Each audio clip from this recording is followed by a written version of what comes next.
Broadcasting live from atop the Rocky Mountains, the crossroads of the West. You are listening to the Liberty Roundtable Radio Talk Show.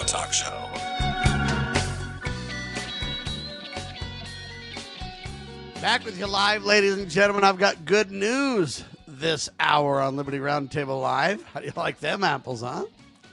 Yeah, this is the broadcast for January the 15th. Community service is requested for, what do they call it? Freedom 250? Yeah. We'll also talk about Donald Trump.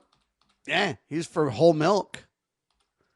We need to go to raw milk. We'll get to that. And then the incredible RFK Jr. food guidelines change. I want to discuss that in detail. Welcome to the show. Hope you're all absolutely doing fantastic. So there's a community service motivation for America's 250th year anniversary. I think it's great news. I think we all ought to run around and get involved in random acts of kindness. I think we all ought to run around and get involved in meaningful ways. The national initiative, they say, encourages millions of Americans to pledge volunteer service ahead of the U.S., what do they call this thing? Semi-quincentennial? Yeah, semi-quincentennial, I guess how you say it. Fostering civic engagement and nonprofit support nationwide. I find that interesting. That's significant, folks. It's something that we can all be involved in. It's not political. It's just service. And in my opinion, we need a lot more of this. Now, the Church of Jesus Christ of Latter-day Saints and many other religions have fostered, do something good days or work days or whatever kind of, for a long time. But the United States government recommending it and hopefully being involved in it is a great thing. It's a national initiative. And they want to pledge volunteer service. And listen, they want to call it fostering civic engagement. And that's dear to my heart, folks, civic engagement. As you know, I've talked about my Clarion Call for Civility article back in 2015 quite a bit. As you know, I've now changed that to a campaign for civility, not just a call. And I'm in the middle of working on my Clarion Call for Civility book that'll be coming out fairly soon. I've got a bunch of great stories in the book that some of you have heard in my speeches, but many really haven't heard about. Many of them haven't really read and stuff like that. But there's a lot to this book that I'm trying to really focus on. Okay, it's a Clarion Call for Civility. And the goal really, folks, is to, put together a plan, a solution. How do people really understand the difference between liberty and tyranny? What governs that difference? Why does civility matter now? All right. Think about your family for a minute. You have kind of a short, unspoken list of topics that are better left alone, right? Politics, religion, money, sometimes even current events, right? We joke about it. We laugh nervously and say things like, let's not ruin dinner, or let's talk about that later, another time. In many homes, the rule's not written down, but everyone knows it, right?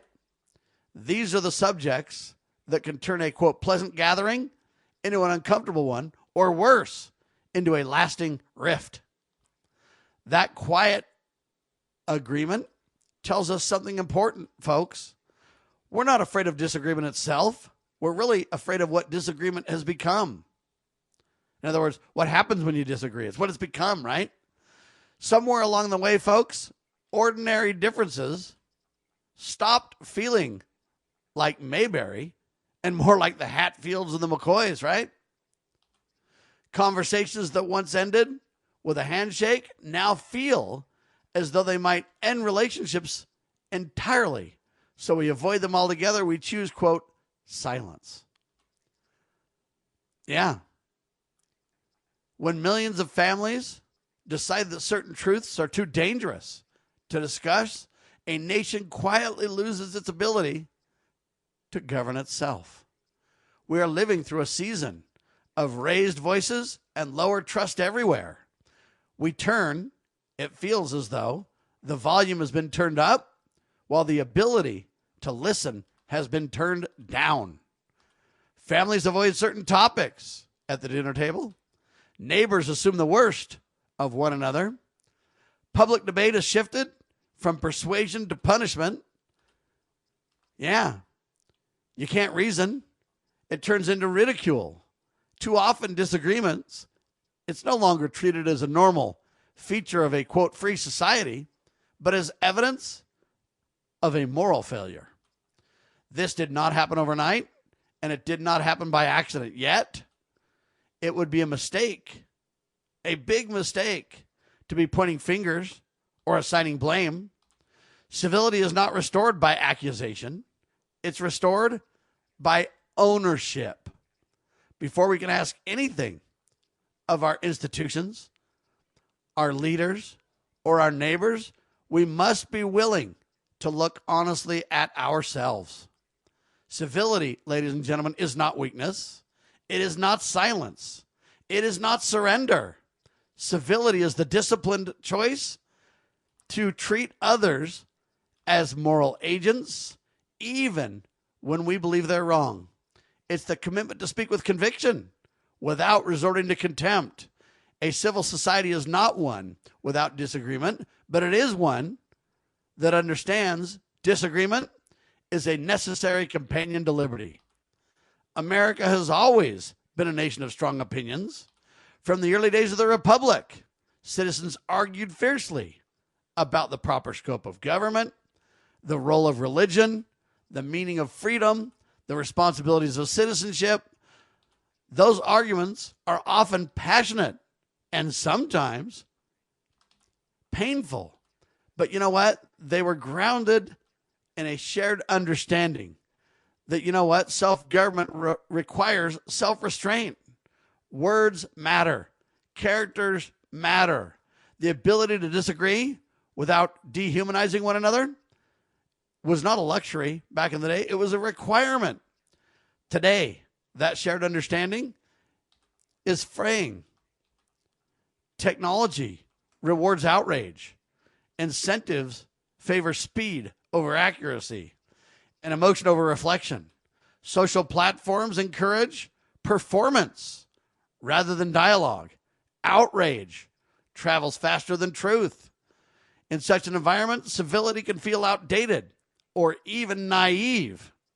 Some dismiss it as a relic of a softer age, unsuited for a world of high power and high stakes. They're dead wrong. Civility is not a relic, it's a safeguard. Without it, freedom becomes unsustainable. A people who cannot govern their tongues will eventually invite someone else to govern them. Lives, when persuasion fails, force fills the vacuum. Okay? We need the ocean of civil discourse. It's not merely a cultural problem, folks. It's a political and a moral one. The modern song captures this perfectly with unsettling clarity. There's a penalty for truth, but there's a blessing when you try.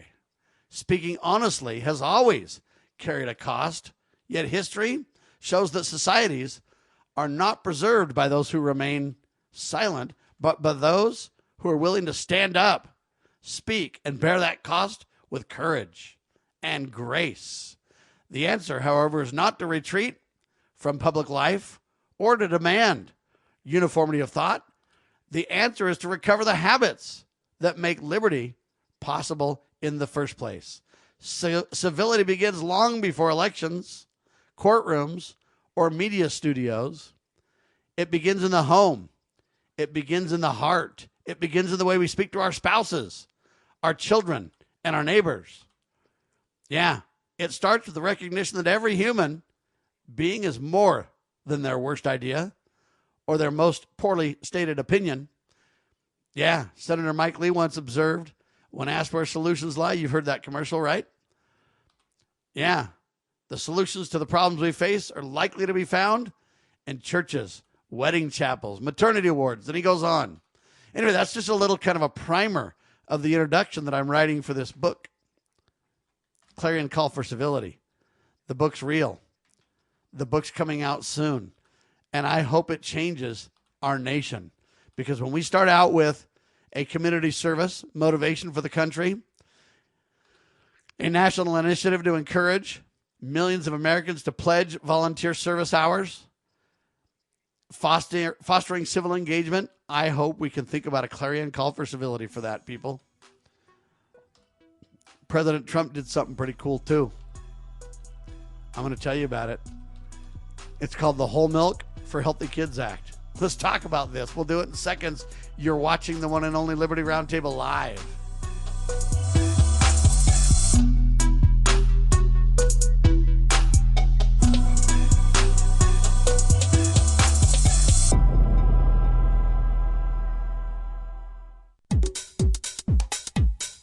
Introducing Managed IT Services from NPI. We offer top-notch data backup and recovery, email spam protection, and network security tailored to your needs and budget. With 20-plus years of experience in the medical field, our HIPAA-certified consultants know what it takes to protect sensitive information. Don't settle for less. Give us a call at 801-706-6980 and experience the difference with Managed IT Services. Remember, your IT support should be fast, efficient, and reliable. Introducing PrepStartsNow.com, your ultimate guide to readiness and peace of mind. We offer practical preparedness tools, training, and education to take your family's household readiness to the next level. Browse the prep shop for essential products, check out our planning guides, and stay informed with our prep blog. Visit PrepStartsNow.com and subscribe to our emails for exclusive offers, new products, and future events. Remember, preparedness begins with PrepStartsNow.com. Cybercrime is exploding. Take Sarah from Sweet Delights, whose world crumbled after having to close with not being able to bounce back. Small businesses are prime targets, but the right strategies can keep yours safe. Jay Hill, CEO of Network Providers, has co-authored The Cyber Playbook Simplifies Cybersecurity for Business Owners with Strategies to avoid costly breaches and fines. Build a strong cyber attack response. Secure your business with key protections. Cyber threats aren't slowing down, but you can stay ahead. Protect your business. Ensure its security for tomorrow. Get the Cyber Playbook today at networkprovidersinc.com/cyber-playbook or call 385-446-5500 now.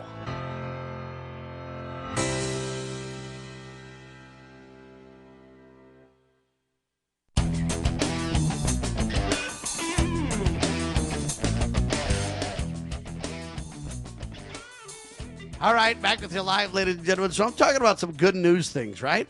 I just need some good news a little bit every so often, right? Don't you? Anyway, so I'm putting together my call for civility efforts, campaign for civility, going to be going across the country, really trying to encourage people to be, what do you want to call it, cheerful, faithful, responsible? I don't know really what to call it. We need Americans to really think about civility. And I really like this idea that we want Americans to give service hours and kindness and love. Just think how much we could clean up the streets in the country. There wouldn't be trash all over. Just think what a difference we could make if we really decided we want to work on that. Anyway, I think it's tremendous news. I think it's a good start. I think we need more of it. And I really want to celebrate this 250. You know, it's 250 years since the Declaration of Independence, or 1776, right?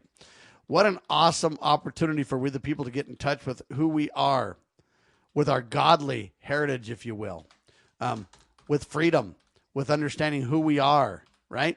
I mean, it's just a tremendous opportunity that I really want to celebrate. And so I'm releasing my book here soon in the 250th year, and it's called A Clarion Call for Civility. And it dovetails so well with this community service motivation, this national initiative to focus on these things. It's just tremendous. All right, President Trump signed the Whole Milk for Healthy Kids Act, overturning an Obama-era nutritional guideline, or rules, if you will. He's now allowing schools in the National School Lunch Program to serve whole and 2% milk. They say that'll be alongside the fat-free and the 1% options. I don't really think we need so many options personally, but there you go. Anyway, the change, they say, aligns with updated federal dietary guidelines and aims to increase milk consumption among students. Now, that's a policy shift welcomed by dairy industry advocates, but questioned and debated by nutrition experts, which I kind of find weird. I mean, I thought the commercials when I was a little kid, like milk does a body good. And they used to have that milk, what was that, milk smile kind of thing, you know? Anyway, it's interesting to me. Yeah, it's like the milk mustache thing. Yeah, thank you, Zach. It's like the milk mustache thing. Yeah, that's what I'm talking about. And so I'm just saying, hey, milk is supposed to be good for you. Now, it's interesting because I think that the scientists or the people that are in charge of nutrition in America, I think they just hate Donald. And I think they just hate RFK Jr., Bobby Kennedy. I like Trump and I like Kennedy. And I think they're doing a tremendous job. And I really highlighted the things that I love what Trump is doing. The border's one of them. We need to protect the American people from criminal gangs, murders and rapists and lawless thugs. But when it comes to nutrition, I really want to commend RFK Jr. and Donald Trump again. The old nutritionary guidelines are outdated. We know much better now than we knew before. What I don't understand is why all science wants to play games about this. The headline says the HHS, that's Health and Human Services, and the USDA released the dietary guidelines for Americans 2025, 2030. They say along with a, quote, new visual food pyramid, they say marking what the administration calls the most significant reset of federal nutrition policy in decades. And I would agree with that. And I would say that I think it's very good. They say these guidelines are updated every 5 years, and they directly influence federal nutrition programs such as school meals, SNAP, WIC, and military food programs. Okay, this is big. Now, I don't think the government should be involved in all those food programs. That's another topic, right? But I'm going to tell you what they've got. I'm going to highlight this. I think it's really, really exciting, good news, personally. I really do. Now, they say the first one's called a new inverted / updated food pyramid. Traditional pyramid models, folks, had grains and carbohydrates at the top, or at the base, if you will. The new version places protein, healthy fats, and whole foods at the top. Yeah, they say whole, nutritious, dense food get priority, while processed foods and added sugars are pushed to the bottom or outright rejected. Yeah. So that's number one. They got this new pyramid, and it puts all the good stuff at the top, you know, healthy fats, protein, all that kind of stuff at the top. And it basically says, hey, sugar's really bad. Yeah, sugar is really pushed to the bottom or discouraged entirely under the new food pyramid. Number two, they say eat real foods. The guidelines emphasize whole, unprocessed, or minimally processed foods, protein-rich foods, animal and plant, red meat, poultry, seafood, eggs, legumes. Just a killer pyramid. Healthy fats from whole foods like nuts, seeds, olive oil, whole fat dairy, vegetables, fruits in natural form, whole grains, but less emphasis than in past food pyramids. Number three, they say saturated fats and full fat dairy. Full fat dairy products, they're talking about whole milk, cheese, and fermented dairy products are encouraged without added sugars. That's a reversal from years ago. They all wanted skim, promotion. Hey, skim this, skim that, get rid of all the fat. Nobody wants that.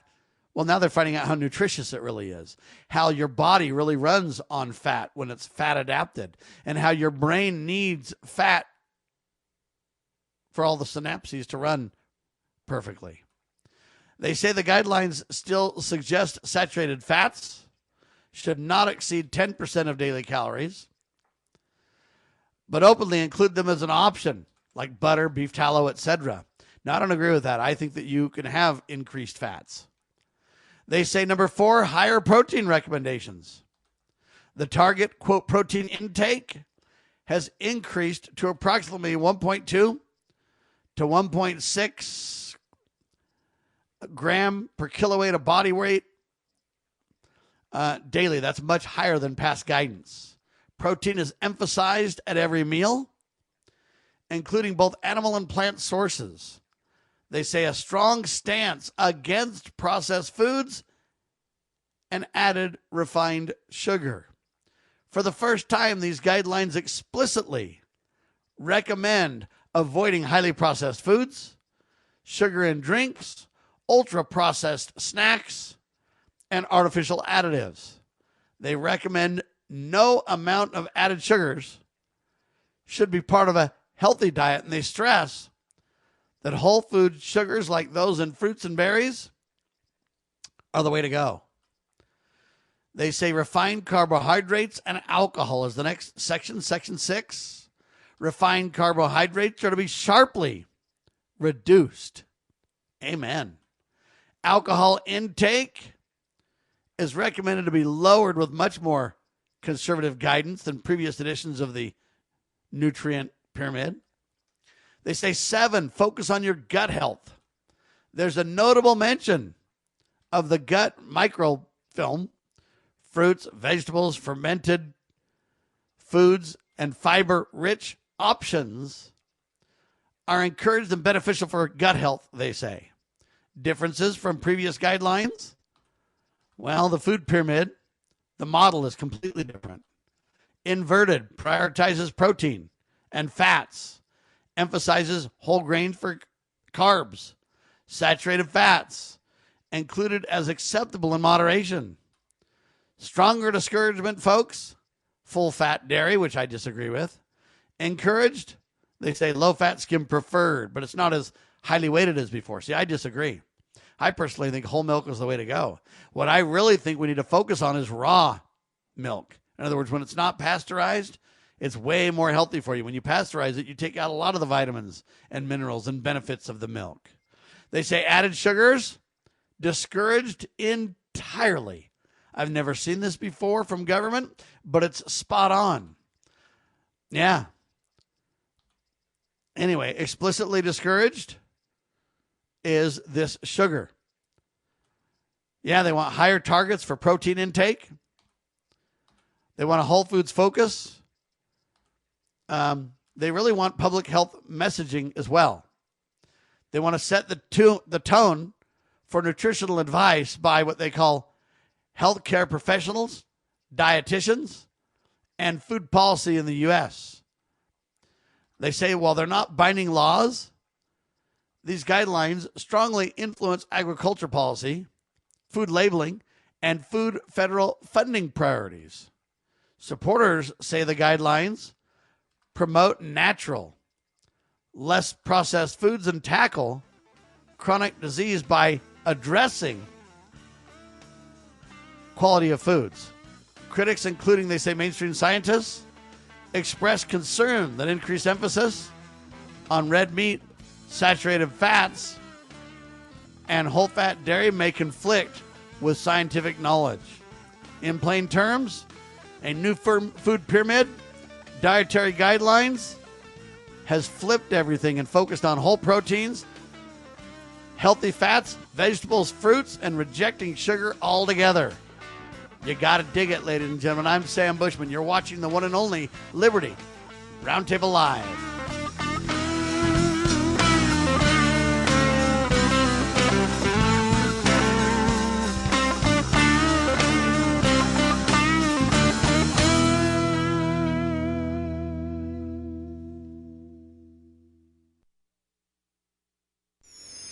pursuing liberty, using the Constitution as our guide. You're listening to Liberty News Radio. Breaking news this hour from Town Hall. I'm Rich Thomason.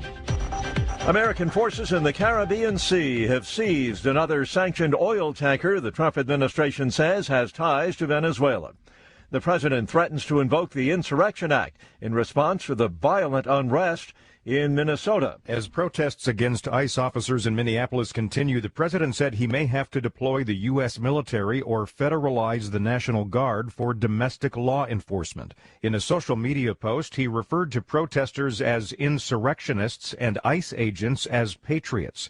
The Insurrection Act is a rarely used federal law, but the president threatened its use after a federal officer shot and wounded a man who had attacked the officer with a shovel.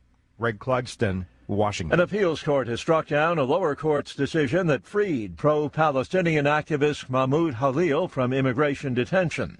State Department planning to suspend the processing of immigrant visas for citizens from 75 countries whose nationals considered likely to require public aid while living in the U.S. State officials say they instructed consular officers to halt immigrant visa applications from the countries affected. Officials say they did this in accordance with a broader order issued in November that tightened rules around potential immigrants who might become public charges in the U.S.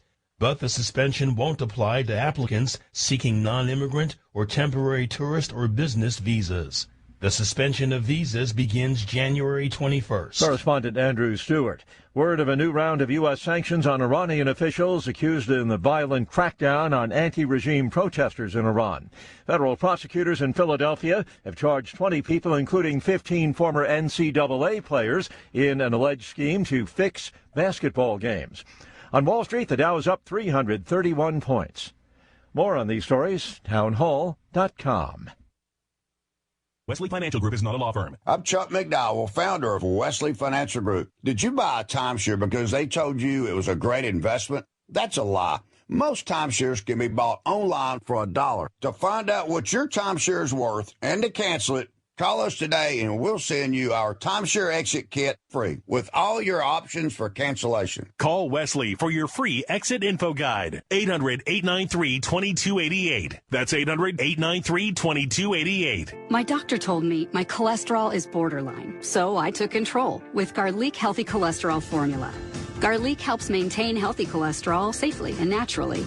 It's odor and taste-free, and Garlic is a world leader in garlic potency. I'm taking charge of my cholesterol with Garlic Healthy Cholesterol Formula, cholesterol's natural enemy. These statements have not been evaluated by the FDA. This product is not intended to diagnose, treat, cure, or prevent any disease. The term natural references only the garlic in the product. Use as directed.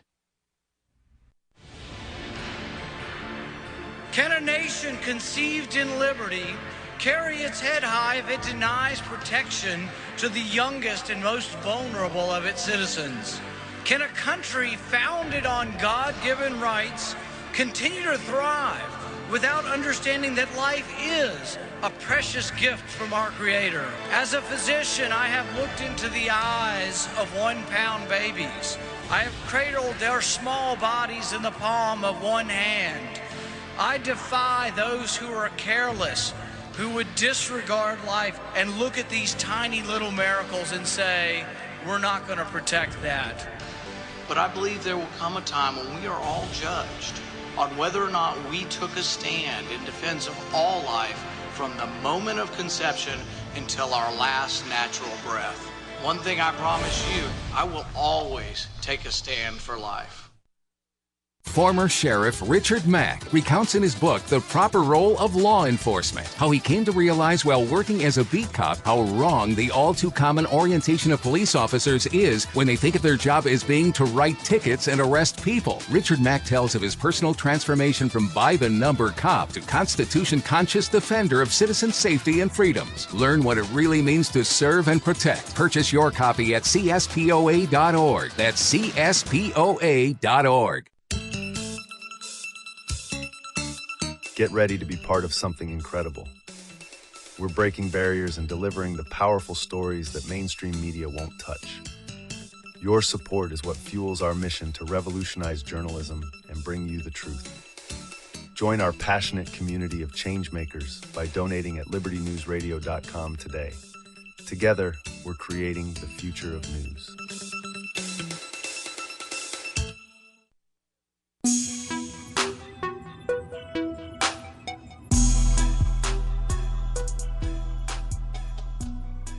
All right, back with you live, ladies and gentlemen. I'm praising the community service efforts for 250. And I'm praising the Trump-Bobby Kennedy efforts to have milk brought back in for schools, focusing on eating real foods and all the wonderful things we talked about. I really commend Trump and Bobby Kennedy for that big time. Now, there's a battle between Tim Walz, that's governor of Minnesota, and Donald Trump and company. And it's kind of a disgrace battle, but there's value to it. That's why I'm going to cover it. The White House demanded Minnesota Governor Tim Walz resign after, I guess, he encouraged Minnesotans in a live stream to basically stand against ICE activities. He wanted to record Immigration and Customs Enforcement, ICE agents, which he described as, quote, kidnapping innocent people with no warning and no due process. Now, I'm again for due process. When he says they don't have any due process, I don't know that I agree with that. Because again, they might come on the streets and have probable cause and come and get you. And then you might get your due process before you're deported. That's something that I think we need to dig into a little bit more. But I think Tim Walz's statements are quite irresponsible at this point, right? I mean, that's my opinion. They say that when Walz did his broadcast yelling to all the citizens to do this, there were technical issues that marred his broadcast, leading to criticisms, including from conservative activist David Freeman. During the speech, Walz claimed that ICE agents were intrusively targeting communities, including going door to door trying to identify people of color. Now, see, I don't believe that at all, folks. I know Tom Homan, and I'm telling you, I don't believe that for 1 second. This incident, they say, occurs along with over 1,000% increase in assaults on ICE agents nationwide. This is a serious business, folks. And when you have government officials like Tim Walz and others literally encouraging insurrection, it's a problem. You literally have these governors, these mayors literally defending criminal activity. And what they say is, oh, we support the peaceful protest, but when you guys go over the line, we don't support it anymore. But they know full well that it's going to go over the line when it happens. Because these are paid agitators. These are paid agent provocateurs. These are not just good, honest people who are concerned. Okay, that's not true. Because people who are here in this country legally and people who are even here illegally, if they're law-abiding people, they don't want criminals among them either.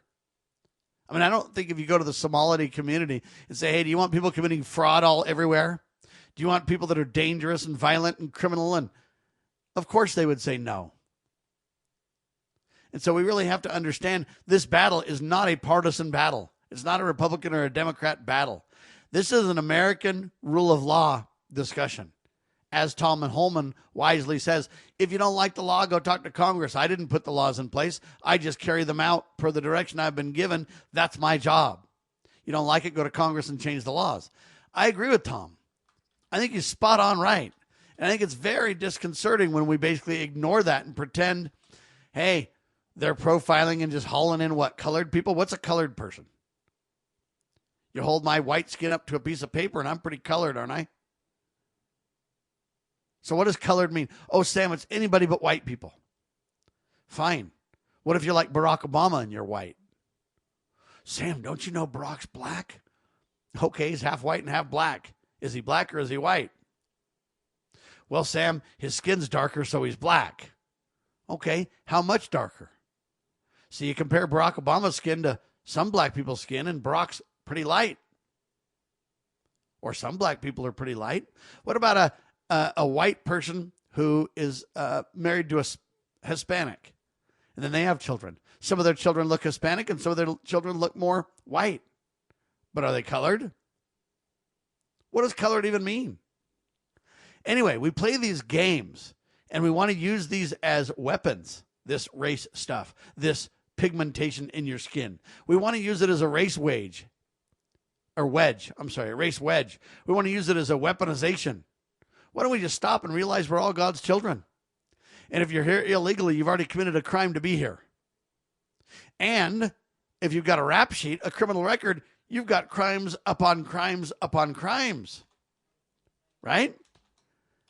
And we can't be having that in America.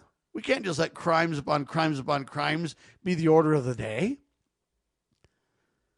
So I went out and talked to some of the protesters, and they were yelling, and they were basically saying, hey, we think that, do you believe in murder? I said, of course not.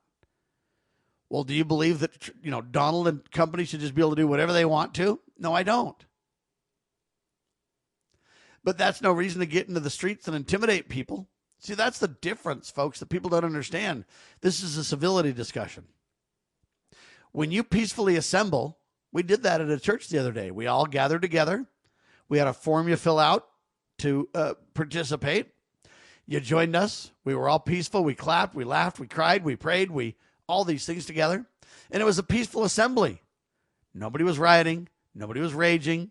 Nobody destroyed any property. No one harmed one another.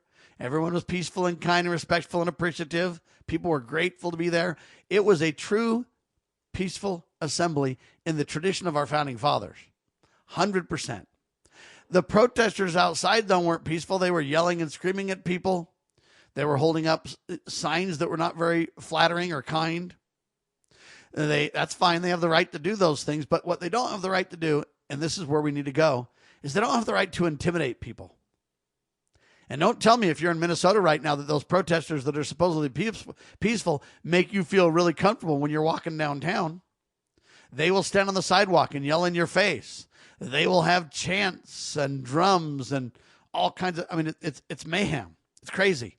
And people don't feel comfortable. When I was on the streets talking to those protesters, I'm not very scared because it's just not my nature. But at the same time, they were intimidating people. They block sidewalks. They block bridges. They disrupt. They create a nuisance. They disturb the peace. Okay, those are not peaceful assemblies.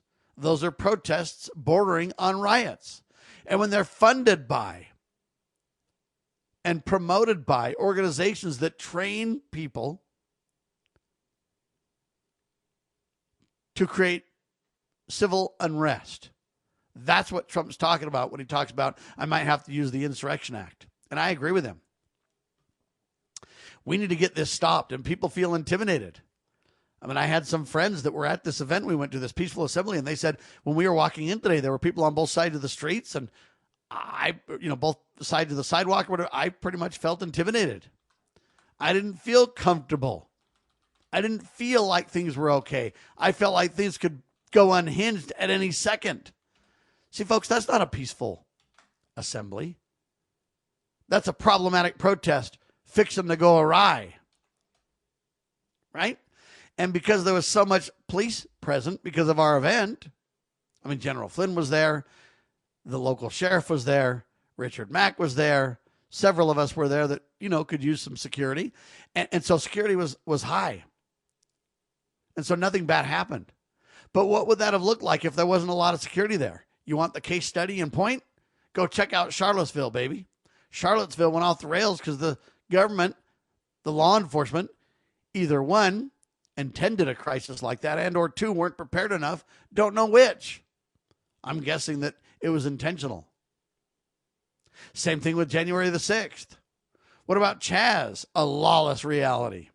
Okay? So all I'm telling you is I really appreciate President Trump saying we got to get a handle on this. And I think Walz is personally, I think Walz is the bad guy. But here's what I want to say. They literally called Walz a buffoon and a clown and all these other different words. And see, I don't know that that's helpful. I know I do some of that too, and I got to learn to stop too. It's really hard to turn towards civility. It's really hard to learn to be civil. It's really hard to learn to hold the moral high ground and understand that civility and liberty are companions.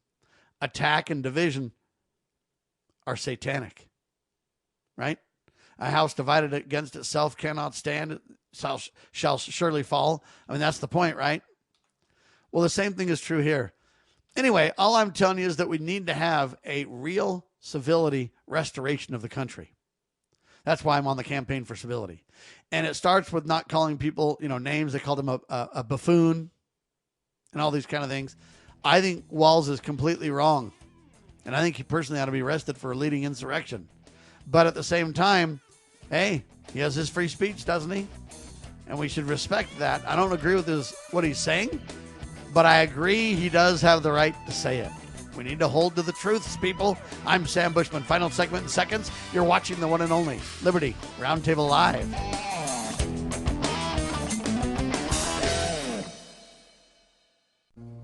Imagine a school where faith and integrity are at its center, where heritage and responsibility instill character, where educating both hearts and minds brings about academic excellence.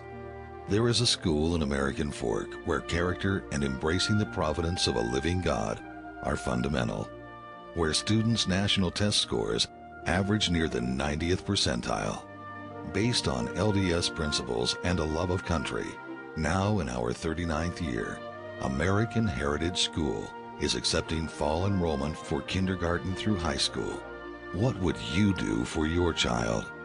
Give them an education that will prepare them for life. Located east of the Temple in American Fork, American Heritage School is a remarkable and affordable alternative. Visit us, find us online, or in the Yellow Pages. American Heritage School in American Fork. Do you know what is great about America? Ask an Immigrant. Ask an Immigrant is a new podcast dedicated to helping Americans, especially our youth, value, appreciate, and be grateful for the freedoms we have here in America. Join host Lydia Wallace Nuttall as she interviews immigrants from around the world to discover their inspiring personal stories about why they came to America. To learn more about why America is the most prosperous, greatest country in the world, download the Loving Liberty app or go to lovingliberty.net. In the medical field, IT security is crucial. Our highly skilled consultants are HIPAA certified and have 20-plus years of experience servicing medical clinics, billing, and supply companies. We offer comprehensive endpoint protection, guarding your computers and servers against all stages of threats. And with our 24/7 monitoring services, you'll never worry about extensive downtime again. Ready to level up your IT support? Call 801-706-6980 today and discover how great IT services can be with managed IT services.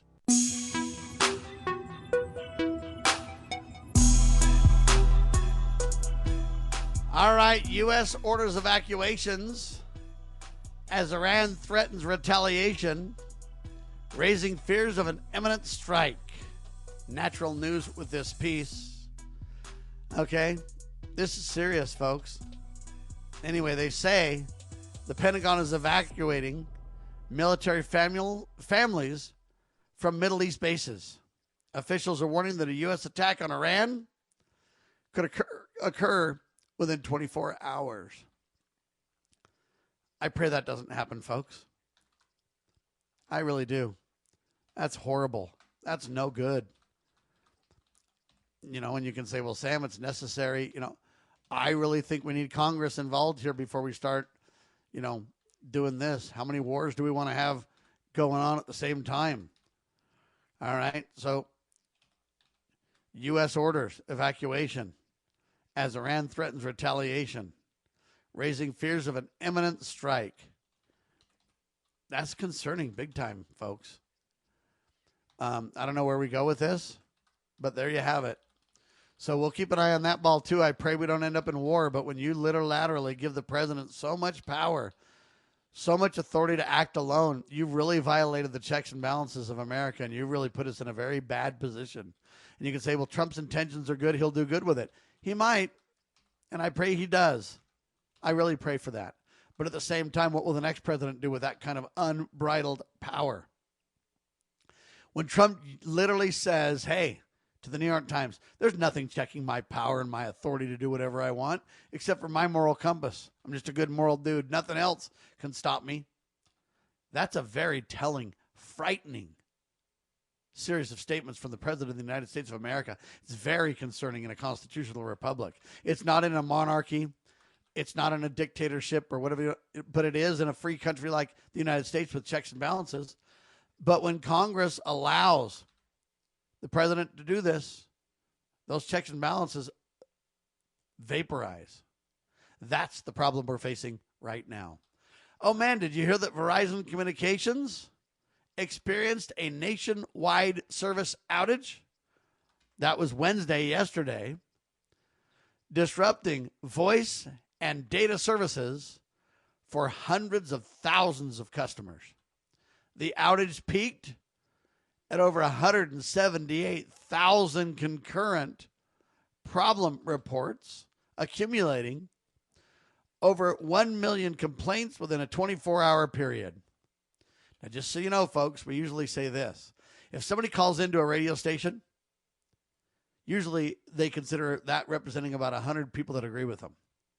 So when you have 178,000 concurrent complaints, when you have over 1 million people negatively affected in a 24-hour period, this is huge. Now, they say major cities, including New York and Los Angeles, were significantly impacted, with municipal governments advising to use alternative communication methods for emergency services. They say Verizon has resolved the issue and will offer account credits to affected customers. I'm glad the issue is resolved.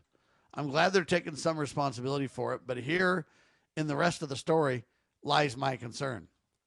They say the cause of the outage was not disclosed, and there is no indication of a cyber attack. They say the incident follows a similar outage in late 2024, and it has sparked concerns about the company's recent cost-cutting measures. They let go of about 13,000 employees a little bit ago and everything, and so they're kind of downsizing.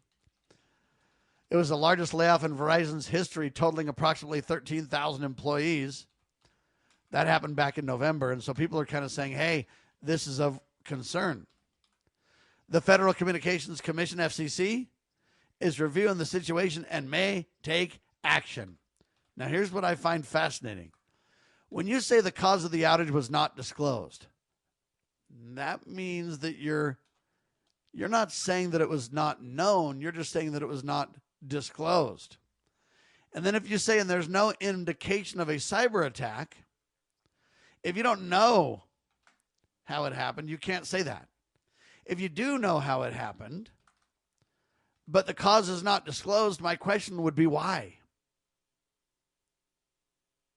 Why is Verizon not willing to tell us what happened, or why the problem? Why the cause of the outage?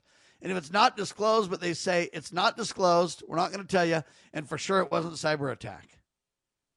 Well, like my dear friend, the dear late Jerry Hughes used to say, nothing is official until it's first been denied.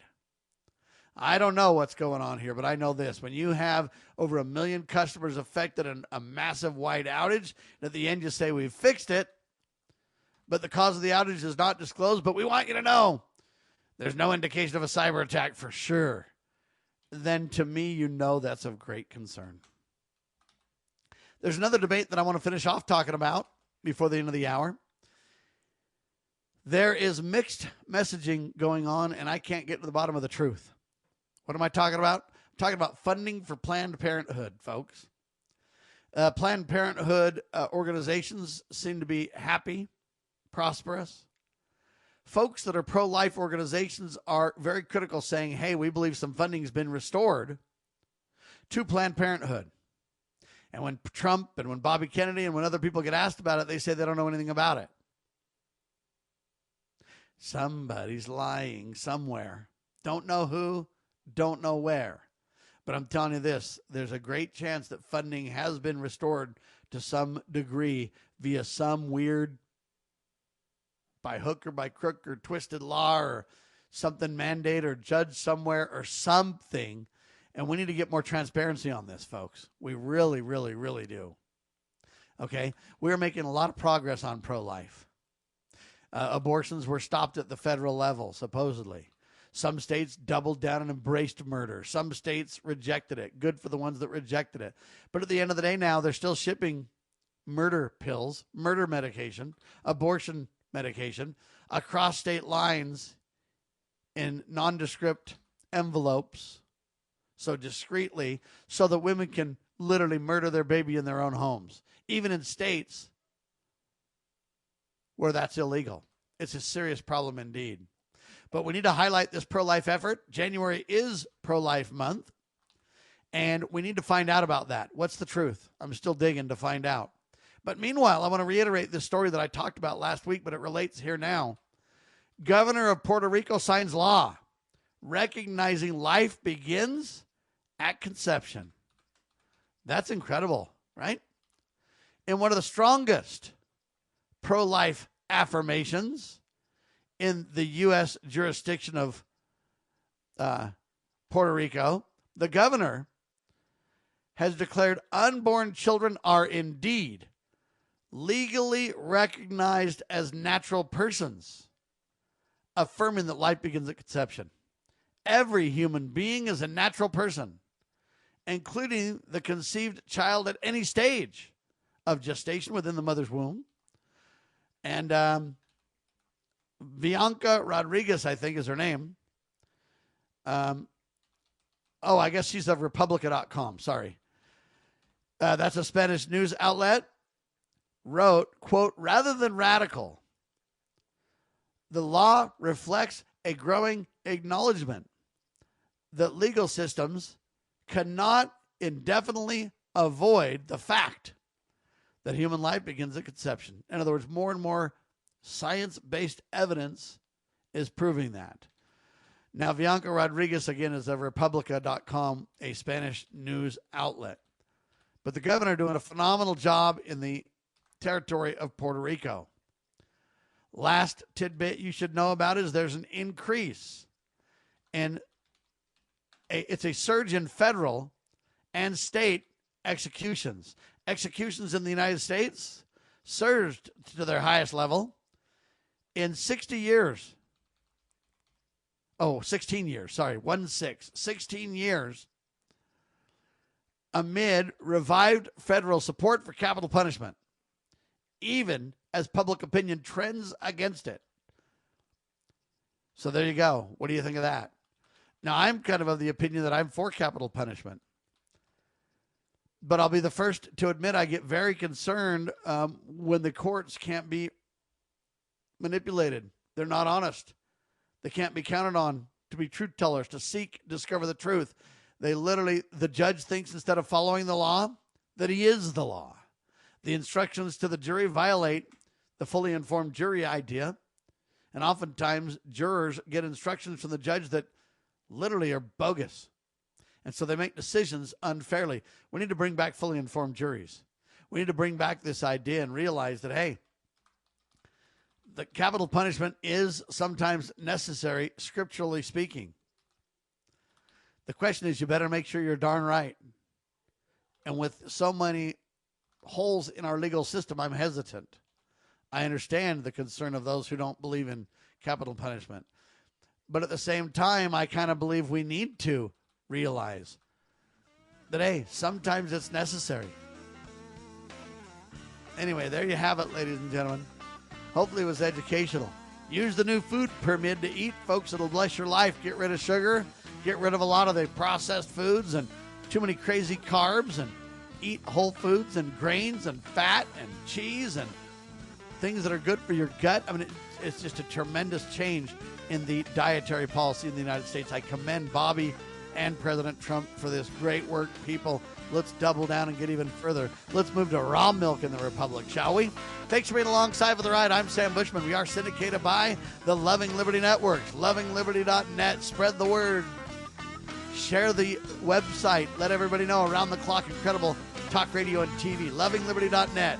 God save the Republic of the United States of America. Thanks, everybody.